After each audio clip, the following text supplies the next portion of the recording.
할렐루야. 네, 사랑하는 성도님들, 오늘은 당신을 위한 기도, 부르심의 소망이란 제목으로 함께 말씀을 나누고자 합니다. 지난 금요일 새벽 저희는 에베소서 1장 15절에서 19절 말씀으로 당신을 위한 기도, 하나님을 알기를 이란 제목으로 함께 말씀을 나누었었는데요. 바울이 에베소 교회의 성도들을 위한 기도를 하며 첫 번째로 하나님을 알도록 간구하였던 것에 대해서 함께 이야기 나누었습니다. 하나님을 안다는 것이 무엇입니까? 말씀을 통해 하나님을 지식적으로 알고 그 말씀을 삶 속에서 실제로 경험하고 기도로 하나님과 깊이 교제하며 하나님과 나만의 일들을 통해 하나님의 성품과 그분의 일하시는 방식을 몸에 새기게 되는 것. 그래서 하나님을 온 마음을 다해 사랑하게 되고 신뢰하게 되는 것. 그것이 하나님을 아는 것이라고 함께 나누었습니다. 바울은 이후 두 번째 기도를 합니다. 성도들이 부르심의 소망과 받은 기업의 영광과 풍성함을 알도록 간구합니다. 오늘은 바로 이 두 번째 기도의 제목을 함께 나누길 원합니다. 에베소서 1장 18절의 내용인데요. 17절에서 언급한 지혜와 계시의 영, 즉 성령님께서 마음의 눈을 밝히사 부르심의 소망, 즉 하나님의 자녀로 불러주신 것, 즉 구원받은 목적을 깨달아 알게 하시기를 기도하고, 또한 성도 안에서 즉 세상의 것에 미혹되지 않고 하나님 자녀가 된 영광의 풍성함을 알게 하시기를 위해 간구하고 있습니다. 그렇다면 우리가 왜 이 부르심의 소망이 무엇인지 알아야 할까요? 알아야 그대로 살아낼 수 있기 때문입니다. 하나님께서 우리를 왜 자녀로 부르셨는지, 하나님의 자녀로 누릴 수 있는 그 기업의 영광과 풍성함을 알아야 자녀답게 부르신 목적답게 살아갈 수 있으며 그리스도인으로서 살아내는 모든 삶 가운데 오는 시련과 환난과 고난을 이겨낼 수 있기 때문입니다. 그리고 이것에 대한 내용은 아주 구체적으로 바로 앞에 있는 오늘 본문 말씀에서 잘 나타나 있습니다. 3절에서 하나님께서 그리스도 안에서 하늘에 속한 모든 신령한 복을 우리에게 주시되 라고 말씀하고 계십니다. 이 주시되를 원어에서 보면 시제가 이미 주셨다 라고 쓰여 있습니다. 이미 우리는 하늘에 속한 모든 신령한 복을 받은 사람이라고 말씀하시는 것입니다. 그런데 이 신령한 복이 무엇이냐면 5절에서 말씀하시는 하나님의 아들들이 되게 하신 것입니다. 즉 하나님께서 우리를 부르심은 하나님의 자녀로 부르신 것입니다. 하나님의 자녀가 되면 우리에게 어떤 소망이 있을까요? 첫 번째는 천국을 보장받는 천국 백성이 됩니다. 우리는 이미 천국을 보장받았습니다. 그런데 천국이 잘 그려지지 않는 것이 문제입니다. 천국을 묵상하고 바라보아야 하는데 잘 되지가 않습니다. 만약 우리가 천국에 대한 확신과 기대가 있다면 이 땅의 것들보다 하나님의 뜻을 구하며 더욱 담대히 복음을 전하며 믿는 자답게 살아갈 수 있을 텐데 지금 우리의 모습은 어떠한가요? 천국을 과연 부르심의 소망이라 부를 수 있을까요?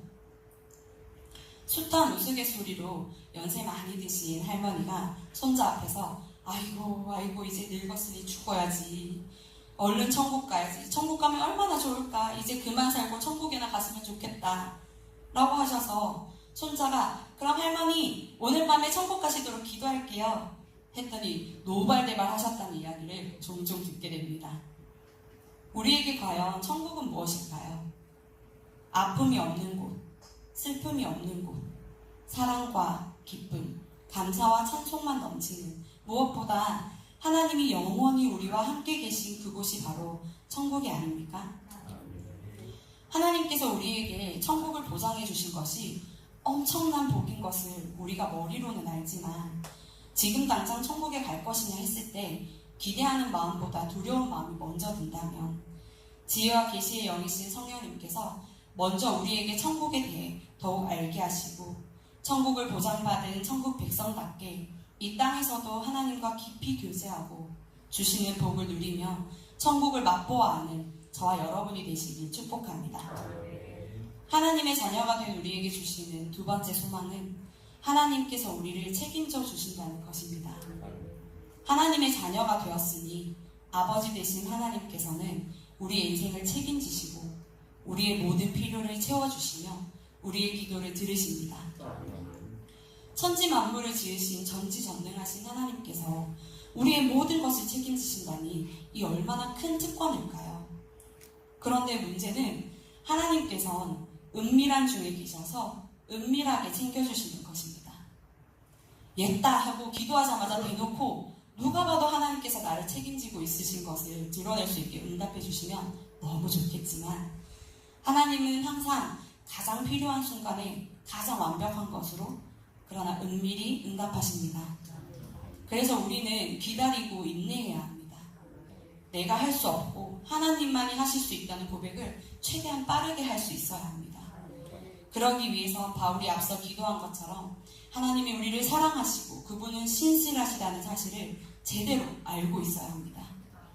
하나님께서 자녀된 우리를 은밀한 중에 그러나 가장 완벽하게 책임지심을 믿고 기도하며 그 특권을 마음껏 누리는 저와 여러분 되시길 소원합니다. 하나님의 자녀가 된 우리에게 주시는 세 번째 소망은 하나님의 아름다운 성품을 닮아가게 하신다는 것입니다. 이것은 실제로 엄청난 축복인데요. 4절에 보시면 우리로 사랑 안에서 그 앞에 거룩하고 흠이 없게 하시려고 하고 말씀하십니다.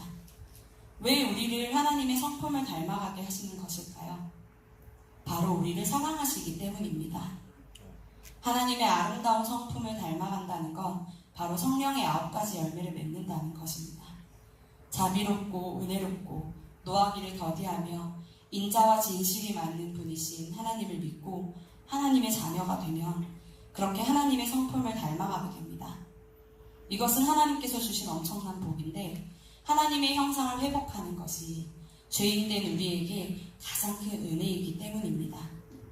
그런데 이 복을 주신 이유이자 목적은 우리를 사랑하시기 때문에 주시는 것이라 하니 하나님의 사랑과 은혜가 매우 큼을 함께 고백할 수 있는 저희가 되었으면 좋겠습니다.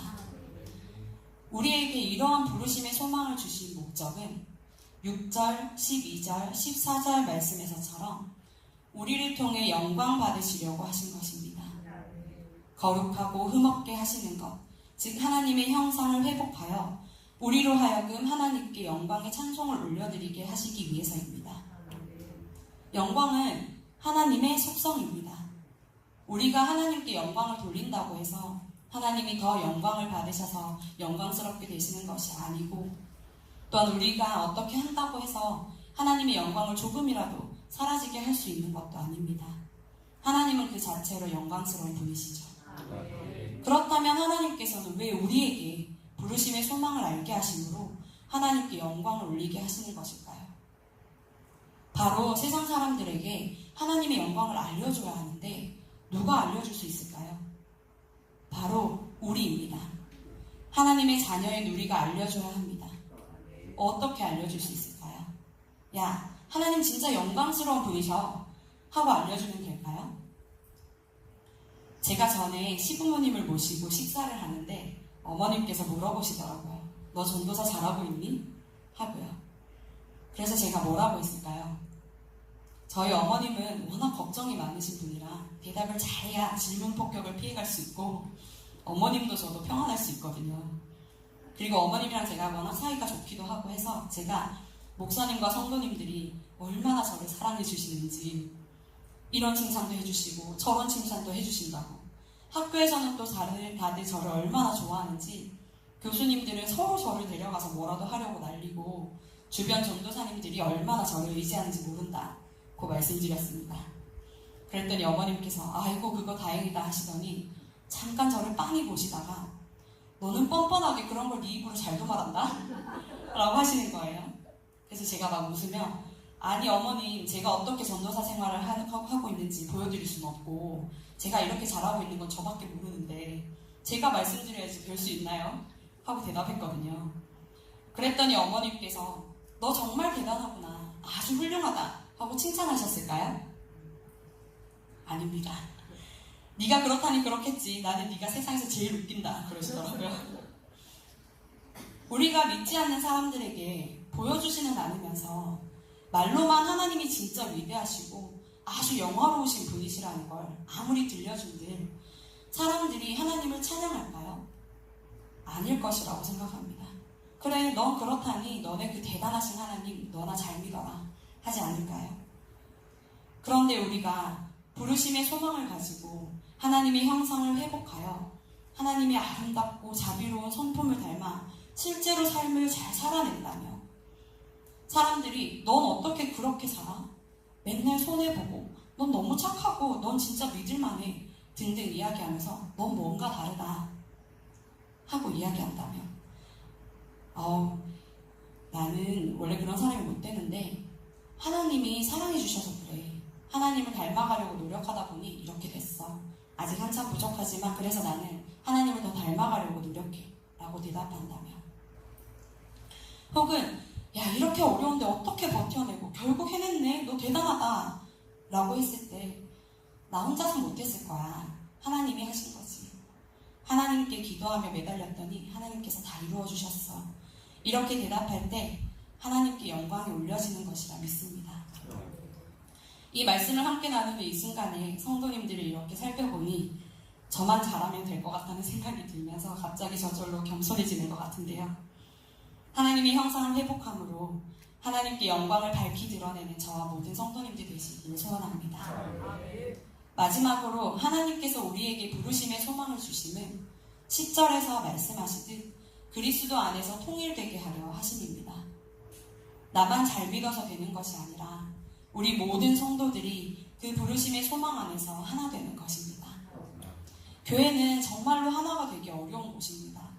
직장은 혹은 학교는 대부분 같은 목적과 같은 비전을 가지고 혹시 그것에 동의되지 않더라도 동의하는 척이라도 해야 하는 곳이어서 하나 되는 것처럼 보이기라도 하지만 교회는 정말로 다양한 사람들이 다양한 생각을 가지고 다양한 문제와 다양한 삶을 통해 주님께 나오는 곳이어서 하나 되는 것이 참 힘든 것 같습니다.